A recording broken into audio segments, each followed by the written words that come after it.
안녕하세요, 엘렉트로캠입니다. 오늘도 테슬라 이야기를 해볼까 합니다. 이 테슬라가 소리 소문 없이 계속 에너지 스토리지 비즈니스를 엄청 확장하고 있는데요. 그래서 뭐 이런 여러 가지 소식들도 들려오죠. 이제 IT에 병원에서 파워 아웃레이지가 났는데 이제 파워가 끊어졌는데 그거를 이제 잘 도와준다라든지, 지금 사우스 오스트레일리아 같은 데도 지금 거기 많이 이제 전기가 끊기는 일이 빈번한데, 그런데 계속 확장한다든지, 캘리포니아에 전 세계에서 가장 큰 에너지 스토리지를 한다든지 지금 계속 소리 소문 없이 엄청 확장해 가고 있거든요. 그 소식들은 제가 계속 업데이트를 했던 것 같습니다. 지금 굉장히 빨리 성장하고 있다라는 거죠. 지금 절대적으로는 아직 큰 편은 아니지만 지금 갑자기 성장 속도가 막 늘어나는 것 같이 보이긴 합니다. 그러나 전에도 제가 업데이트 했듯이 솔라가 굉장히 전기를 생산하는데 가격이 엄청 쌈에도 불구하고 왜 아직도 우리는 그렇게 많이 쓰고 있지 않냐라는 거죠. 그 이유에 대해서 좀 찾아봤고요. 그걸 얘기하기 전에 여러 가지 이제 테슬라 소식들을 이야기할까 하는데요. 테슬라도 이제는 본격적으로 서플라이 체인 쇼리지에서 지금 매우 힘들어하는 모습인 것 같습니다. 제가 이제 품질 이슈 문제는 뭐 물론 보기 안 좋을 수도 있습니다. 이제 한국 분들과 미국 분들의 기준이 다르기 때문에. 근데 미국에서조차도 예전에는 테슬라 차량들 이게 좀 안 좋다 이런 얘기들이 나왔는데, 요즘은 그런 뉴스를 보기가 힘들어서 제가 저번에, 그러니까 미국 기준인 거죠. 여기 기준인 거죠. 한국 분들이 좀 더 기준이 높을 수 있습니다. 근데 여기서는 이제 그런 이슈는, 품질 이슈는 좀 안 나오고, 여러모로 유지비라든지 이제 사람들이 많이 이제 테슬라의 그런 매력을 제대로 이제 알게 돼서 더 이상은 그런 게 이제 이슈화되지 않아서, 그리고 차라는 게 리콜이 또 그렇게 많기 때문에 항상 관리라는, 그러니까 테슬라가 좀 더 SNS적으로 관심을 많이, 소셜 네트워크에서 많이 관심을 받으니까 조금만 문제가 있어도 좀 뿌풀려지는 것까지 고려해서 제가 그렇게 딱히 미국에서는 품질 이슈가 나지 않는다는 걸로 얘기를 했는데, 그 말은 조금 취소해야 되지 않을까라는 생각도 듭니다. 뭐 테슬라가 저렇게 소리 소문 없이 비즈니스를 굉장히 잘하고 있지만, 일론 머스크가 이제 트윗으로 컨펌을 했는데요.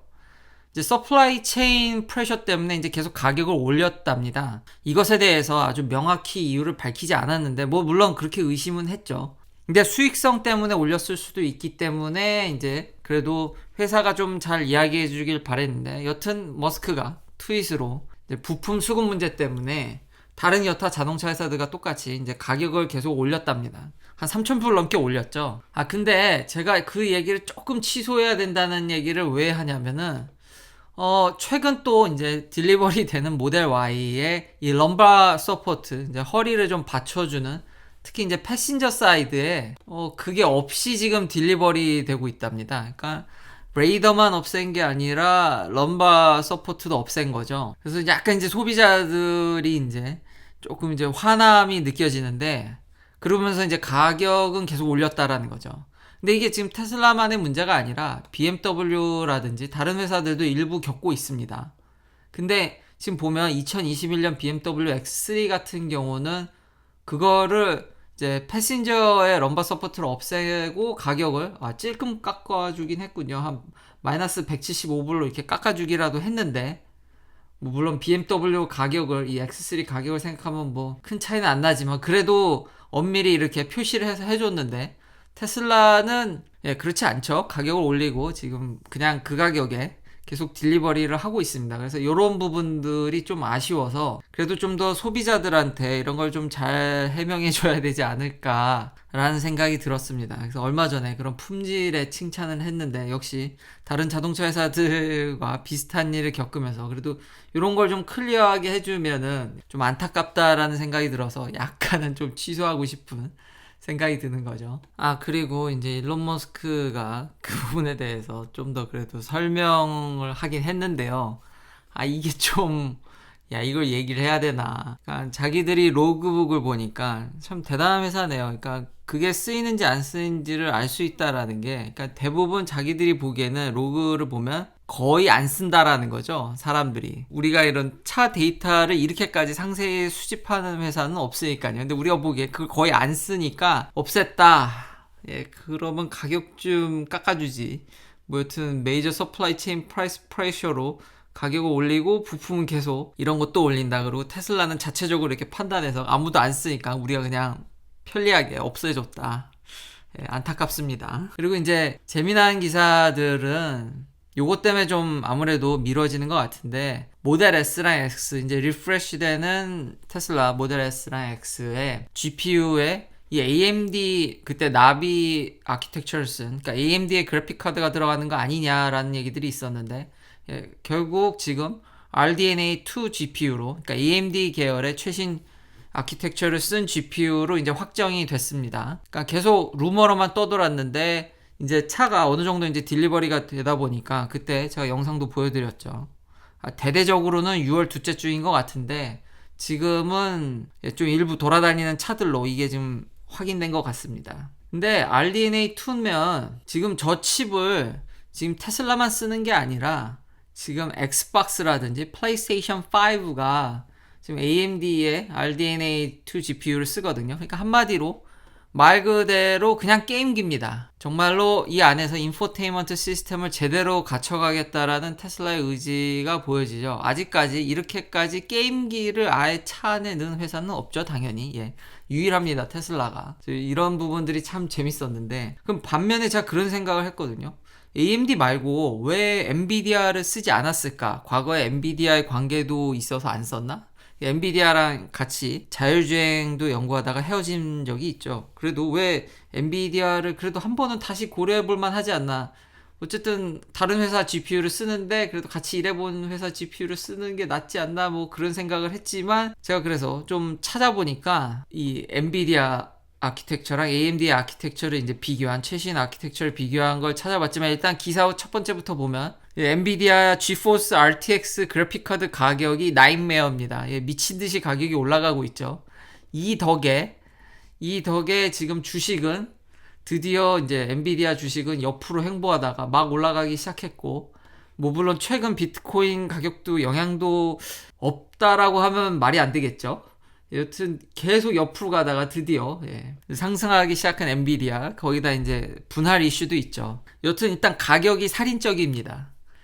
참고로 한국에선 그런 얘기도 들리더라고요. 이 완제품 PC가 이 그래픽카드가 중고 가격도 그렇고 그래픽카드만 가격도 지금 미친듯이 올라가가지고 그 완제품 PC가 더 싸답니다. 그러니까 대기업 PC에 엔비디아 그래픽카드를 넣은 게 싸다는 거죠. 거기에 공급한 가격은 좀 더 싸거든요. 그러니까 이건 원래 미국에서 예측은 됐었거든요.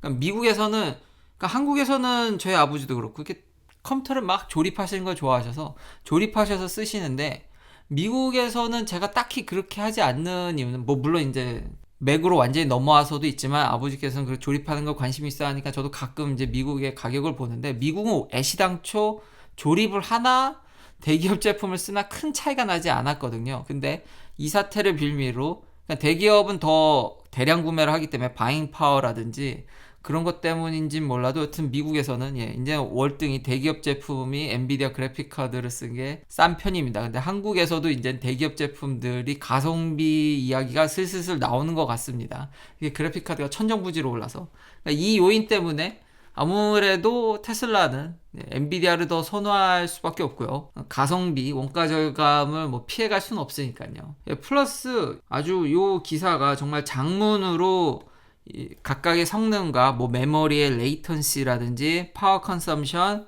그리고 각각의 아키텍처의 특성, 이런 것들을 정말 상세히 비교해놨는데요. 근데 그것까지 얘기하면 제 채널에서 너무 벗어나니까, 그래도 이제 간략히 그걸 이제 요약을 하면, 그러니까 all things to all people, 그러니까 엔비디아 그래픽 카드는 그러니까 제너럴 퍼포스에 다 맞는 거고요. 그러니까 전방위로 이제 잘 맞는 거죠. 그러니까 아무래도 채굴은 제 생각엔 여전히 엔비디아가 좀 더 낫지 않을까. 근데 이제 AMD는 게임에 더 특화돼 있다. 그리고 격차가 진짜 많이 줄었더라고요. 옛날에는 엔비디아가 정말 압도하는 시장이었고 계속 이런 딥러닝이라든지 다 여전히 엔비디아가 좀 더 우세하긴 하나, 게임에 있어서는 AMD가 많이 특화를 해서 많이 쫓아왔다. 그래서 격차가 많이 줄었다 정도로 얘기할 수 있을 것 같습니다. 그래도 역시 가격이었겠죠. 든 게임기가 이제 진짜 차 안에 들어왔다. 그리고 플레이스테이션 5와 엑스박스가 쓰는 칩을 완전히 같이 쉐어한다. 그러니까 진짜 게임기다라는 겁니다. 정말로 이제 내부 인포테인먼트 시스템을 강화하겠다는 의지가 확실히 느껴집니다. 자, 그리고 마지막으로, 아니 그렇게 솔라셀이 지금 계속 제가 예전부터 업그레이드를 했던 솔라셀의 가격이 이 리니어블 에너지의 발전 단가가 이렇게 낮아졌습니다. 작년 보면은 제일 싼 게 솔라, 그 다음 윈드, 그 다음 내추럴 가스입니다. 그러니까 코어보다, 심지어 지오 서멀보다도 솔라 패널이 더 쌉니다. 그러니까 지열을 이용한 발전소보다 더 싸다는 거죠. 아니 근데 왜 이렇게 확장이 안 될까? 근데 역시나 아직 숨겨진 역시 그런 요소들이, 저항 요소들이 있더라고요. 물론 엄청 싸기 때문에 그래도 이게 윈드나 솔라가 지금 보시면 잘 안 보이시겠지만, 안 보이시는 게 정답입니다. 그러니까 아직도 우리는 솔라가 이렇게 보편화되어 있진 않죠. 여기가 솔라고요. 윈드가 요 정도 되겠네요. 뉴클리어가 여전히 이제 기저를 여전히 맡아주고 있고, 코어는 정확히 여러 다른 통계를 보더라도 그러니까 반토막이 났습니다. 그러니까 50에서 지금 한 25% 정도 줄었죠. 그러니까 완전히 요 한 20년 동안 코어는 완전히 반토막이 났고, 그거를 이제 쉘 혁명을 통한 내추럴 가스가 다 이렇게 먹었죠.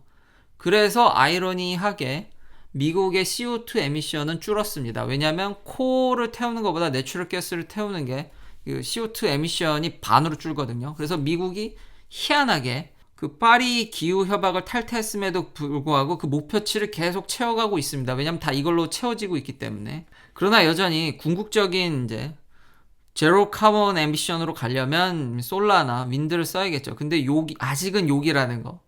이렇게 발전 단가가 낮아져 있지만 생각보다 별로 안 는다라는 거죠. 그게 이 러닝 커브라고 그래서 좀 히든 피들이 여전히 그러니까 배리어가 있더라고요. 그러니까 잡히지 않는 가격이라고도 볼 수 있습니다. 그렇게 직접적으로 얘기하기는 좀 힘든 면이 없지 않아 있는데, 일단 이 솔라 패널이 발전 단가가 싸려면은 이 캐패시티가 늘어야 됩니다. 그러니까 많이 설치하면 설치할수록 가격이 내려가는 구조인데다가 아무래도 초기 이런 커스트, 그리고 집에다 설치하면은 그때도 얘기했지만 이 패널 가격은 많이 내려갔지만 소프트 커스트라고 해서 설치 비용이라든지 그런 비용들이 있죠.